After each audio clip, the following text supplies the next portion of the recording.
Assalamualaikum warahmatullahi wabarakatuh. Puhabar rekan Bank Bandung, selamat datang di podcast Sumatranomics bersama Bank Indonesia Provinsi Aceh.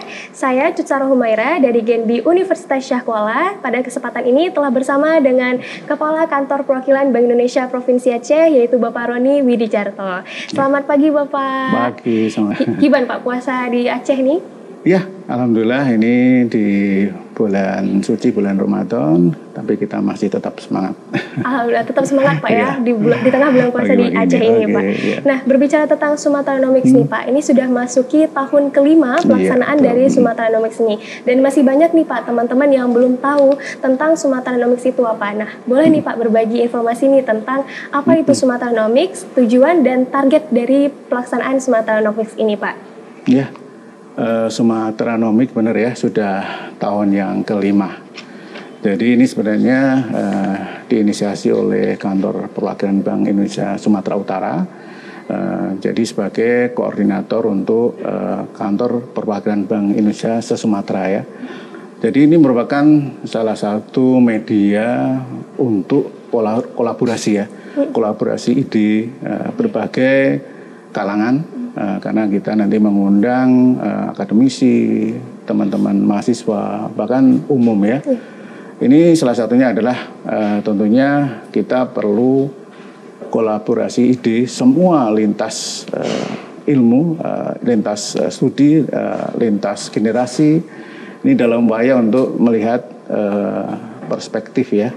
Jadi semakin beragam itu malah bagus, karena kita jadi tahu bagaimana pandangan-pandangan yang tentunya semuanya ingin berbuat sesuatu untuk ekonomi masing-masing ya, termasuk ekonomi Aceh lebih baik, ekonomi Sumatera lebih baik, dan ekonomi Indonesia yang lebih baik. Ya. Wah, luar biasa sekali. Berarti Sumatranomics ini sebagai ajang Pak ya, untuk menghimpun masukan dan juga solusi kreatif untuk memperkuat perekonomian Sumatera, termasuk dengan Provinsi Aceh. Nah, berbicara tentang perekonomian nih Pak, kita penasaran nih Pak, kira-kira bagaimana nih gambaran perekonomian Provinsi Aceh Pak dari tahun 2023 secara keseluruhan hingga memasuki 2024. Nah, kira-kira trennya bagaimana nih Pak? Ya. Semoga ini nanti juga ini ya bisa memberikan sedikit inspirasi dan juga wawasan dan juga nanti mengembangkan ide ya untuk teman-teman dan juga Bapak Ibu akademisi ya. Yang mengikuti Sumatranomics ya. Ya betul. Saya mungkin sampaikan overview aja ya. Saya mungkin melihat dari data terakhir. Jadi kalau ekonomi Aceh menurut kami tumbuh cukup baik ya, karena artinya kalau kita membandingkan dengan tahun kemarin itu akselerasi meskipun terbatas sesuai dengan struktur ekonominya ya. Jadi Aceh tumbuh dari 4,21 menjadi 4,23 di tahun 2023 kemarin.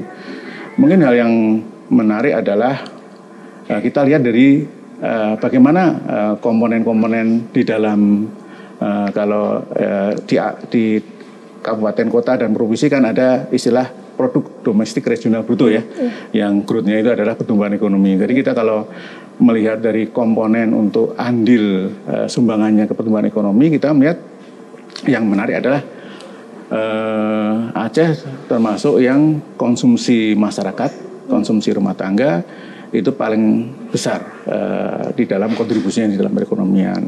Artinya memang menjadi penting pada saat geliat ekonomi itu dimulai dari permintaan yang meningkat. Nah, sisi lain yang menjadi hal yang positif lagi, kita lihat investasi di Aceh termasuk yang relatif lebih tinggi dibanding rata-rata di provinsi lainnya ya. Karena investasi ini menjadi hal yang penting karena harapannya dengan investasi nanti akan ada kontribusinya di nilai tambah perekonomian melalui multiplier.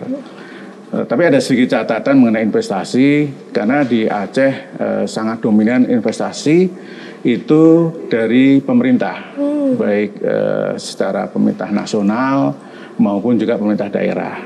Dan ini banyak di infrastruktur seperti jalan, pelabuhan, dan juga energi. Ini sangat bagus.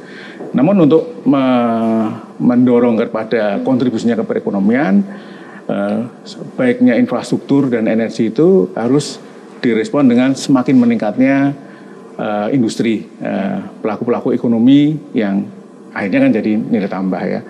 Jadi mungkin seperti itu beberapa hal catatan. Dan yang terakhir kita melihat ekspor impor ya, karena ekspor impor itu cerminan dari bagaimana kalau kita tadi ya, ini yang di Aceh adalah konsumsi yang tinggi tadi itu sangat bagus kalau direspon oleh produk-produk di dalam Aceh sendiri. Artinya dengan adanya permintaan yang meningkat, seperti katakanlah untuk gampangannya untuk makanan ya, dengan katakanlah berbagai olahan makanan, beras dan mungkin olahan ikan, dengan nanti diproduksi oleh UMKM, oleh perusahaan-perusahaan yang ada di sini, ini nanti menciptakan lapangan pekerjaan, menciptakan penghasilan, dan ini adalah ujungnya kepada nilai tambah di perekonomian.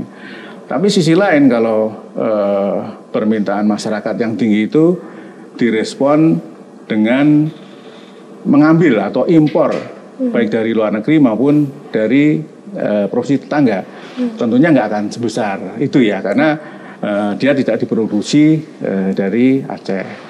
Jadi menjadi penting kita melihat struktur ekonomi saat ini ya. Dan kalau kita lihat dari lapangan usahanya, itu kan dominan di pertanian. Padahal pertanian secara luas ini tidak hanya tanaman, tapi juga perikanan. Itu kalau diproses itu nilai tambahnya tinggi. Jadi artinya kalau saat ini banyak di sektor primer yang akhirnya ya diolah di luar Aceh, ya ini kehilangan potensi akan nilai tambah. Jadi ini mungkin menjadi tantangan bagaimana nanti memberikan masukan-masukan untuk mengembangkan ekonomi yang lebih baik. Jadi itu dari sisi pertumbuhan ekonomi. Baik, jadi pertumbuhan ekonomi Aceh pada tahun 2023 ini lebih kontribusinya banyak di konsumsi rumah tangga yang meningkat Pak ya, dan juga investasi, dan juga perlu adanya dorongan untuk penciptaan nilai tambah di domestik Pak ya, di regional Acehnya. Nah, untuk 2024 nih Pak, kira-kira prospek pertumbuhan di tahun 2024 ini bagaimana Pak? Ya, ini saya ngutip lagi ya dari apa yang saya sampaikan di Muslimin Bang ya. Jadi artinya pertumbuhan ekonomi itu mesti akan sesuai struktur ekonominya. Artinya kalau untuk memudahkan ya, ini menjadi penting untuk memperhatikan kapasitas perekonomian ya. Dianalogkan ya, kapasitas perekonomian itu seperti kayak mesin mobil. Jadi kalau mesinnya kecil tentunya ya nggak akan bisa lari kenceng. Tapi kalau mesinnya besar itu akan bisa tumbuh lebih tinggi untuk pertumbuhannya ya. Karena itu tadi, jadi dengan kondisi yang potensi yang di Aceh ya, sebenarnya dari sisi itu masih banyak yang bisa dikembangkan. Seperti tadi, karena masih terlalu dominan di pertanian, jadi artinya pertumbuhan ekonominya juga akan selalu di kisaran yang sama saat ini. Jadi akan ada di kisaran 4%. Kita melakukan simulasi, kita punya modal CGA ya. Computable General Equilibrium ya. Jadi kita udah simulasi nih Aceh sampai tahun 2040. Ya rata-rata akan di 4%, dan itu masih akan di bawah nasional kalau tidak ada perubahan struktur ekonominya. Betul. Ya. Berarti perlu banyak sekali Pak ya dorongan-dorongannya, dan juga ini mungkin menjadi salah satu topik yang luar biasa bagi teman-teman yang mau mengikuti call to paper untuk Sumatranomics. Kira-kira potensi di Aceh apa saja yang perlu dikembangkan. Nah, ini juga mengikuti beberapa subtema yang diangkat di Sumatranomics-nya.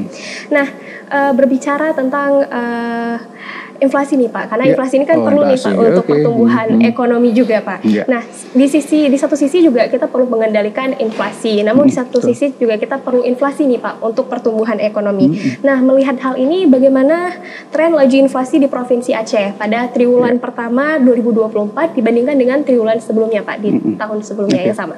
Ya, Potut benar ya. Jadi inflasi itu harus dilihat secara komprehensif ya. Artinya bukan terus kita pengen deflasi terus, bukan. Karena inflasi dan pertumbuhan itu adalah saling berkaitan. Jadi pertumbuhan ekonomi itu akan berkualitas kalau dijaga inflasinya. Makanya pemerintah selalu ingin mencapai target inflasi yang ditetapkan. Karena ini akan menjaga kualitas pertumbuhan.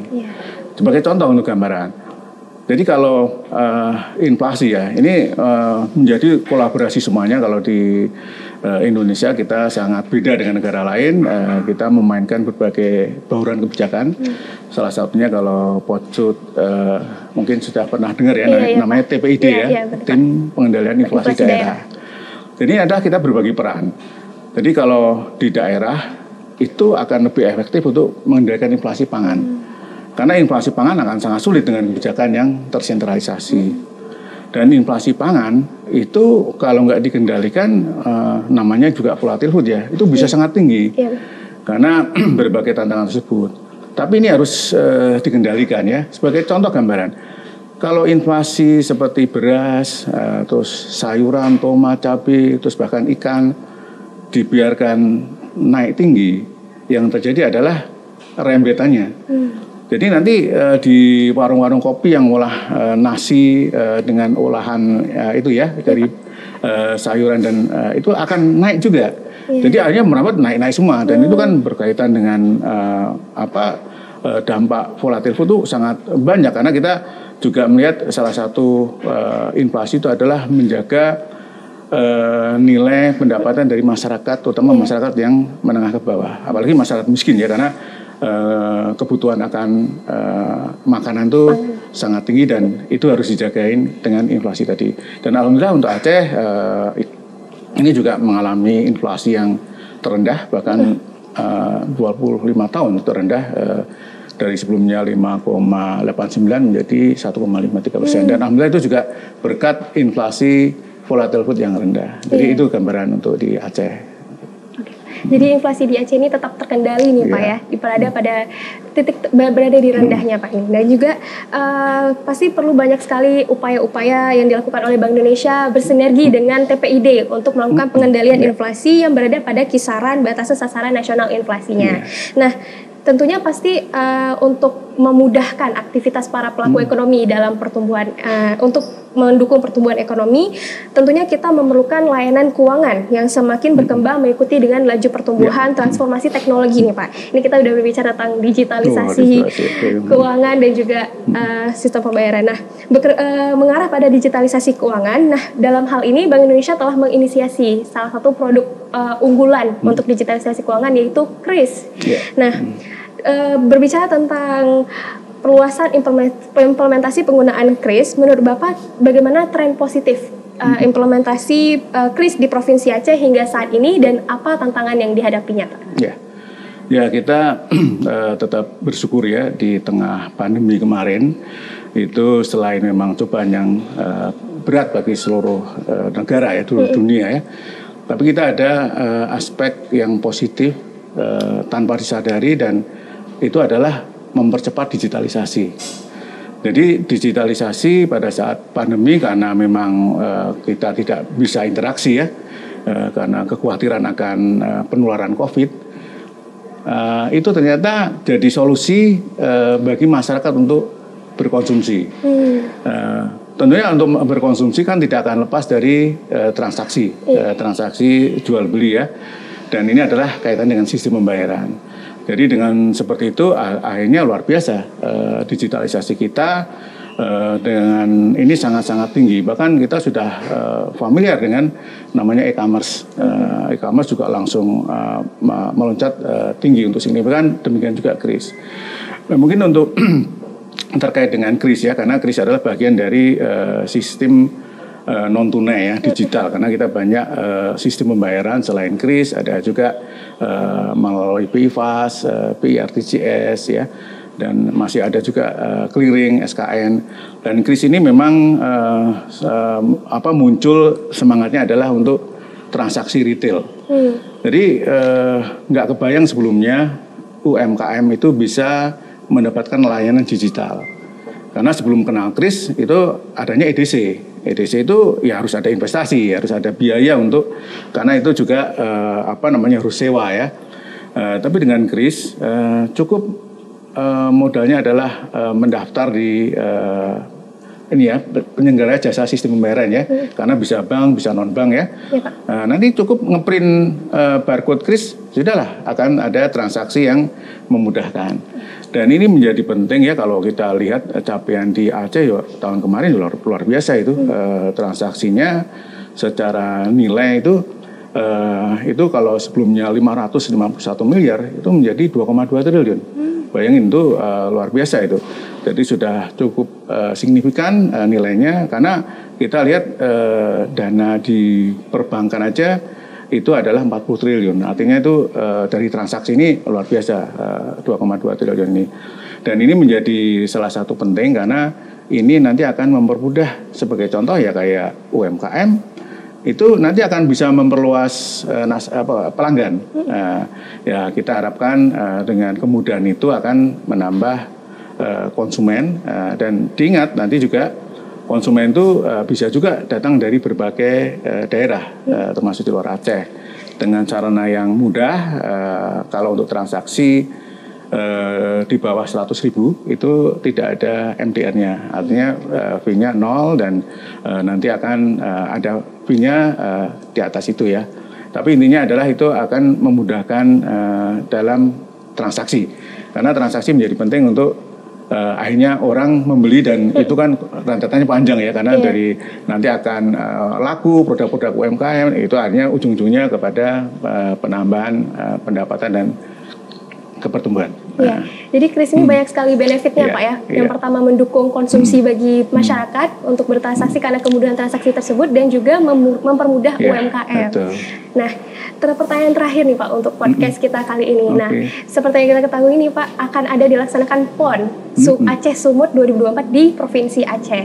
Nah, ini juga menjadi ajang promosi untuk implementasi kris ini dan juga untuk memberikan layanan terbaik dari implementasi dari kris ini. Nah, kira-kira bagaimana nih Pak persiapan Bank Indonesia dalam rangka mensukseskan dan memberikan layanan terbaik berkaitan dengan transaksi digital pada pelaksanaan perhelatan event nasional tersebut Pak? Ya. Jadi kita melihat ya salah satu hal yang tadi ya tantangan ekonomi adalah bagaimana nanti mengoptimalkan nilai tambah ya. Ini jadi kesempatan karena tentunya tadi hampir karakteristik masyarakat Indonesia itu adalah belanja. Ini alhamdulillah kita bersyukur dengan seperti itu ya.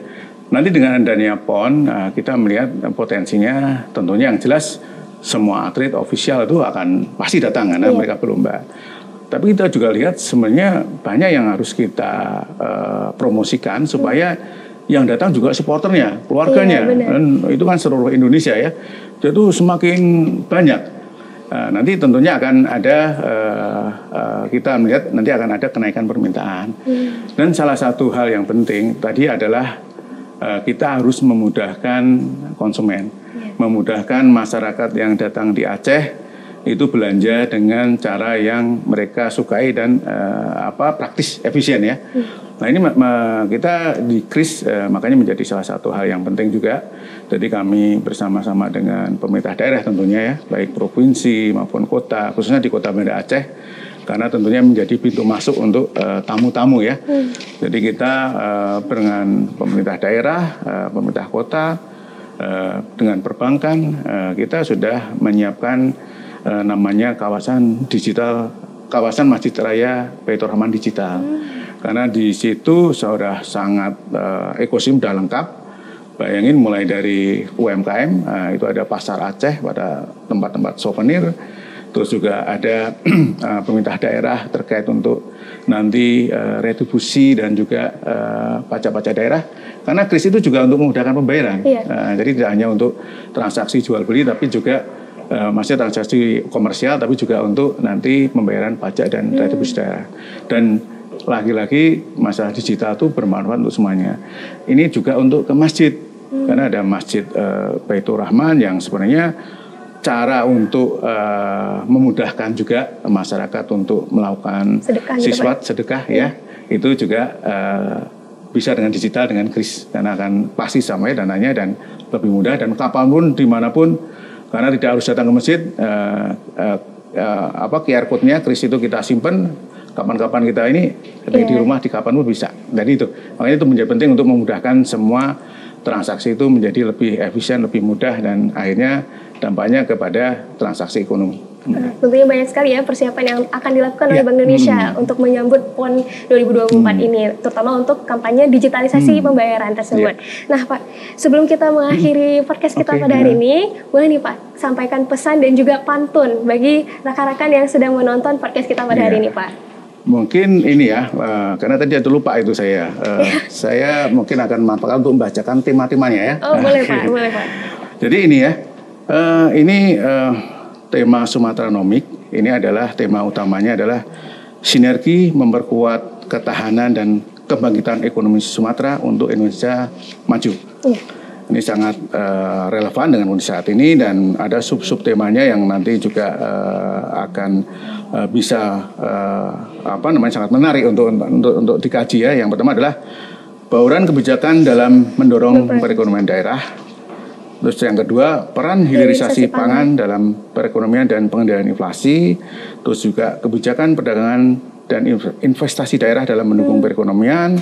Dan ini tadi yang digital ya, transformasi sektor real dan digitalisasi ekonomi. Dan yang terakhir adalah kebijakan stabilitas sistem keuangan guna menjaga stabilitas makro. Ini sangat menantang, dan itu semoga menginspirasi untuk tadi ya, adalah mengembangkan berbagai ide apapun ya, karena ini kita akan lihat dari semua kalangan, dari adik-adik sekolah yang mungkin SMA, umum, mahasiswa, dan juga para akademisi ya. Jadi semoga ini nanti akan bisa menginspirasi, dan menurut saya untuk adik-adik mahasiswa dan teman-teman kawula muda, ini adalah sebagai nanti yang penerus bangsa ya. Intinya silakan, nggak usah khawatir untuk ragu menyampaikan ide dengan mengirim nanti laporan atau hasil penelitiannya ya. Tidak ada ide yang salah, tidak ada hal-hal yang harus sempurna, namun sampaikan ini insya Allah akan sangat bermanfaat. Jadi untuk mengakhiri, karena saya nggak siap pantun, saya mungkin mau mengutip dengan lagu kesukaan saya, karena zaman muda juga kita pernah milenial ya. Ini adalah dari lagu Sheila on 7. Kalau ada yang tahu, lagunya adalah Melompat Lebih Tinggi. Ya. Artinya kalau saya nggak salah ingat ya, intinya adalah jangan khawatir untuk menyampaikan pesan dengan melompat lebih tinggi. Nanti kalau jatuh akan diangkat lebih tinggi. Mungkin itu. Terima kasih. Assalamualaikum warahmatullahi wabarakatuh. Wah, luar biasa sekali ya rekan-rekan Sumatranomics di Aceh. Pembahasan kita pada hari ini bersama dengan Bapak Roni Widijarto sekaligus sebagai Kepala Kantor Perwakilan Bank Indonesia Provinsi Aceh. Dan saya yakin ini Pak, pembahasan kita pada hari ini sangat mewakili subtema yang diangkat pada Sumatranomics yang tadi sudah dijelaskan oleh Pak Roni. Dan ini juga menjadi salah satu bekal nih bagi para teman-teman yang di Aceh yang ingin mengikuti Sumatranomics dan mengangkat salah satu subtema dari Sumatranomics dan berpartisipasi dalam Call to Paper 5th Sumatranomics. Nah, kami tunggu papernya, dan juga jangan lupa untuk teman-teman yang sudah mendaftar akan ada workshop bagi peserta Sumatranomics yang akan dilaksanakan dari Maret hingga Juli. Nah, dan juga ada dua hal baru di Sumatranomics 5 ini. Selain podcast Sumatranomics, ada kampus tour dan juga webinar Sumatranomics. Nah, kami ucapkan terima kasih banyak kepada Bapak Roni atas kesempatan dan juga waktunya telah sharing bersama kita pada hari ini.